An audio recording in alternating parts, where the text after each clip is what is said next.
Hello दोस्तों, तो आज इस वीडियो में हम बात करने वाले हैं एसबीआई के स्मॉल कैप फंड के बारे में, जो कि डायरेक्ट प्लान ग्रोथ है। तो आज इस वीडियो में हम इस फंड का रिव्यू करेंगे और देखेंगे कि पिछले सालों में इसने कैसा परफॉर्म किया है और आगे कैसा परफॉर्म कर सकता है। तो आइए इस फंड के बारे में डिटेल में समझते हैं कि इस फंड में आपको इन्वेस्ट करना चाहिए या नहीं करना चाहिए। तो नमस्कार दोस्तों, स्वागत है आपका मेरे चैनल पे। मेरा नाम है रोहित और आप देख रहे हैं ब्लू स्काइज फाइनेंस। तो देखिए, अगर इस फंड के बारे में बात करें तो सबसे पहले ये एक स्मॉल कैप फंड है, जैसे कि इसका नाम ही सजेस्ट कर रहा है कि एसबीआई का स्मॉल कैप फंड। और दूसरा ये इक्विटी है, यानी कि जो आपका इन्वेस्टमेंट होगा वो इक्विटीज में होगा, यानी कि स्टॉक्स में होगा। तो अगर बात करें कि इस फंड में आपको इन्वेस्ट करने पर आपको कितना रिस्क होगा, देखिए इसके पहले मैंने और बहुत सारे वीडियोस बनाए हैं म्यूचुअल फंड रिव्यू पे। तो उस पर मैंने ये देखा था कि जो लार्ज कैप फंड्स हैं, जो ब्लू चिप स्टॉक्स हैं, वहां पर क्या होता है कि रिस्क थोड़ा ज्यादा होता है, क्योंकि वहां पर जो स्टॉक्स की गिरने की आप बोल सकते हैं कि स्टॉक ज्यादा गिर सकता है। लेकिन जो स्मॉल कैप फंड होता है, यहाँ पर हम ये बोल सकते हैं कि यहाँ पर आपको जो रिस्क होता है वो थोड़ा मॉडरेट होता है। स्मॉल कैप में वैसे तो इस रिस्क बहुत होता है, लेकिन अगर आप देखिए म्यूचुअल फंड, जो स्मॉल कैप म्यूचुअल फंड होते हैं, अगर वहां पर आप इन्वेस्ट करते हैं तो वहां पर आपको क्या होता है, रिस्क मॉडरेट हो जाता है, यानी कि एवरेज रिस्क होता है। लेकिन अगर आप ये देखिए कि अगर आप कोई स्मॉल कैप के स्टॉक्स में इन्वेस्ट करते हैं, पर्टिकुलर किसी के स्टॉक्स में या दो स्टॉक्स में इन्वेस्ट करते हैं, तो वहां पर आपको रिस्क बहुत ज्यादा होता है। तो लेकिन अगर आप स्मॉल कैप के म्यूचुअल फंड्स में इन्वेस्ट करने जा रहे हैं तो यहाँ पर आपका जो रिस्क होता है वो मॉडरेट होता है। तो देखिए, अगर स्टॉक के बारे में हम डिटेल में बात करने से पहले आइए इसके सबसे पहले हम ये देखते हैं कि इसमें इसको जो रिटर्न मिला है वो कैसे मिला है, पिछले 5 सालों में, पिछले 3 सालों में, और वो कितना मिला है। तो देखिए, अगर पिछले 5 साल का रिटर्न देखते हैं तो इसमें पिछले 5 साल में 22% के आसपास इसमें रिटर्न मिला है, 22% से ज्यादा ही रहा है। अगर पिछले 3 साल का रिटर्न देखते हैं तो पिछले 3 साल में इसमें 14.5% या बोल सकते हैं 15% का रिटर्न मिला है। और अगर पिछले 1 साल का रिटर्न देखें तो पिछले 1 साल का रिटर्न तो बहुत ज्यादा है, करीब 112% है। तो पिछले 1 साल के रिटर्न को ज्यादा इंपॉर्टेंस नहीं देंगे, क्योंकि ये कोविड की वजह से हुआ था। अगर पिछले 6 महीने का रिटर्न देखते हैं तो पिछले 6 महीने का रिटर्न 40% के आसपास दिया है, तो ये थोड़ा ज्यादा अच्छा माना जाएगा। और अगर पिछले 3 महीने का रिटर्न देखते हैं तो वो भी करीब 15% के आसपास का इसमें रिटर्न दिया है। और अगर पिछले 1 महीने का भी रिटर्न देखते हैं तो पिछले 1 महीने में भी इसने करीब 4.25% का रिटर्न दिया है। तो देखिए, यहाँ पर हमने देखा कि पिछले सालों में इसने कैसा आपको रिटर्न दिया है।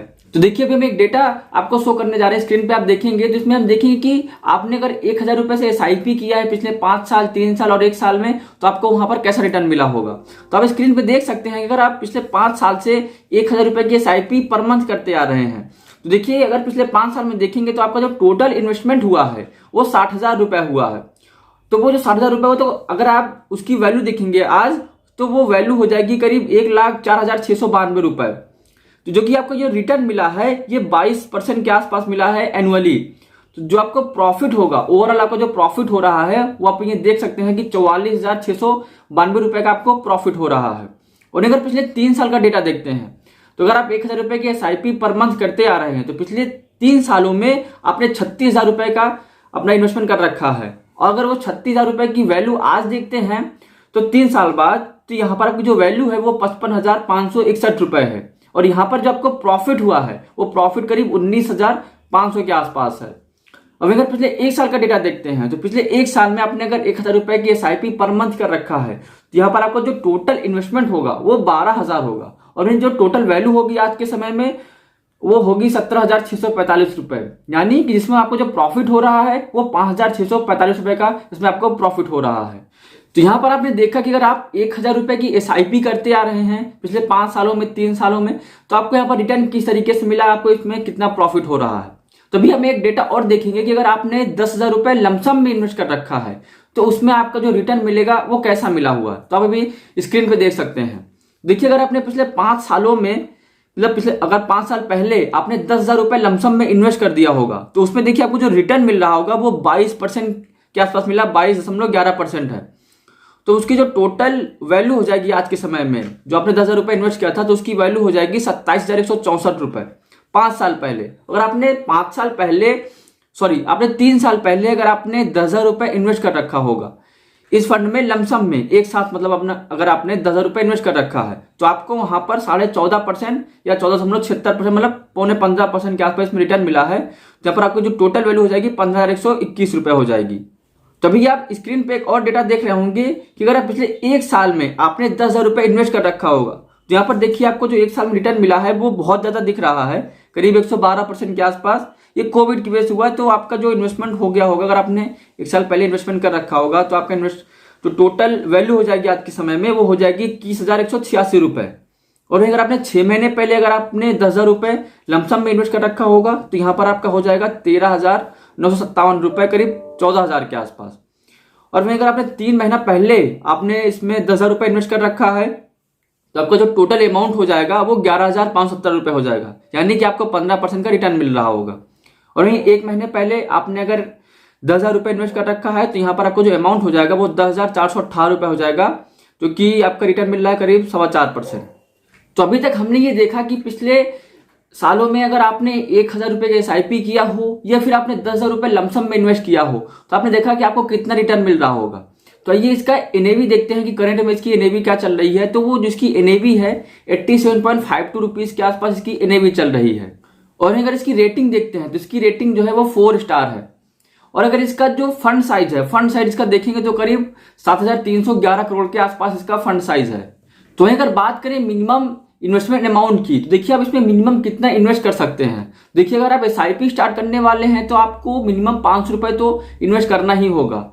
और लमसम में भी इसमें 500 रुपये ही शो कर रहा है, तो लमसम में मैं डिस्क्रिप्शन में दे दूंगा कि आपको लमसम में कितना अमाउंट इन्वेस्ट करना पड़ेगा। वैसे इसमें 500 रुपये ही शो कर रहा है।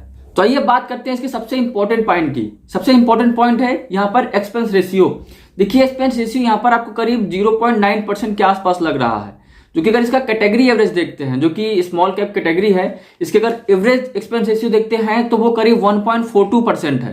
तो उसके हिसाब से जो इसका एक्सपेंस रेशियो है वो इसमें बहुत हद तक कम है, जो कि 0.9% है।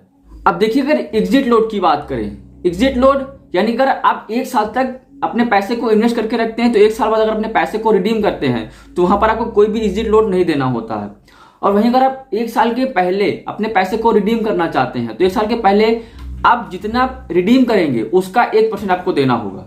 और वहीं अगर बात करें इस फंड के मैनेजर की, यानी कि इस फंड को कौन मैनेज कर रहे हैं, तो वो है R श्रीनिवासन। और ये जो फंड लॉन्च हुआ था वो 2 जनवरी 2013 को ये फंड लॉन्च हुआ था। तो देखिए हमने इस वीडियो में डिटेल में बात किया कि इस फंड ने कितना रिटर्न दिया है और कैसा कैसा रिटर्न दिया है। तो आइए इस फंड के होल्डिंग्स की बात करते हैं कि ये जो फंड है कौन कौन से स्टॉक को होल्ड करता है। तो देखिए अगर सबसे पहले स्टॉक की बात करें तो वो है JK सीमेंट। जो JK सीमेंट है वो करीब 5.5% होल्ड करता है। और दूसरे स्टॉक की बात करें तो वो है LG इक्विपमेंट्स, जो कि करीब 5.25% होल्ड करता है। और अगर बात करें तीसरे स्टॉक की तो वो है V Guard industries limited. V Guard industry limited करीब 4.25%, शीला फोम लिमिटेड करीब 4%, techno electric and engineering limited करीब 3.5%, कार्बोरंडम यूनिवर्सल करीब 3.5%, ब्लू स्टार लिमिटेड करीब 3.25%, नारायणा हृदयालय लिमिटेड करीब 3.25%, लेमन ट्री होटल्स करीब 3.25%, Hawkins cookers 3%, Hatsun agro products 3%। तो आपने देखा अभी मैंने इसकी जो टॉप 10 होल्डिंग्स है वो बताया कि टॉप 10 होल्डिंग्स क्या क्या है। तो देखिए हमने होल्डिंग्स की बात किया। अगर हम बात करें कि जो इसमें टोटल इन्वेस्टमेंट है उसमें जो 65% इसका स्मॉल कैप में एक्सपोजर है, और अगर 35% की बात करें तो वो मिड कैप और लार्ज कैप में शिफ्ट हो जाता है। तो जिसका मेजर इन्वेस्टमेंट है वो 65% स्मॉल कैप में है। तो देखिए जो 65% और 35% का स्मॉल कैप और मिड कैप और लार्ज कैप में जो इसका इन्वेस्टमेंट जो डाइवर्सिफाई हो जाता है, यहाँ से इसका जो रिस्क होता है वो बहुत मॉडरेट हो जाता है, कि यहाँ पर आपका रिस्क बोल सकते हैं कि एवरेज हो जाता है। तो इसलिए अगर आप स्मॉल कैप को चूज करना चाहते हैं तो SBI स्मॉल कैप फंड आपके लिए एक अच्छा म्यूचुअल फंड साबित हो सकता है। और देखिए अगर यहाँ पर क्या है कि हमने देखा पिछले 5 साल में इसने करीब 22 से 23% का इसने रिटर्न दिया है। तो अगर आप भी 5 साल या उससे ज्यादा का अगर अपना इन्वेस्टमेंट का नजरिया रखते हैं तो इस फंड को आप वहां पर चूज कर सकते हैं। देखिए पिछले 1 साल के रिटर्न पे हम नहीं जाते हैं, क्योंकि पिछले 1 साल के रिटर्न में कोविड का भी हाथ है, तो इसलिए हम 3 साल 5 साल या उससे ज्यादा का रिटर्न देखते हैं। तो आज इस वीडियो में हमने बात किया कि SBI स्मॉल कैप फंड कैसा परफॉर्म किया है पिछले सालों में, और अगर आप इन्वेस्ट करना चाहते हैं तो आपको कैसा परफॉर्म कर सकता है या फिर आपको कैसा रिटर्न मिल सकता है इस फंड में।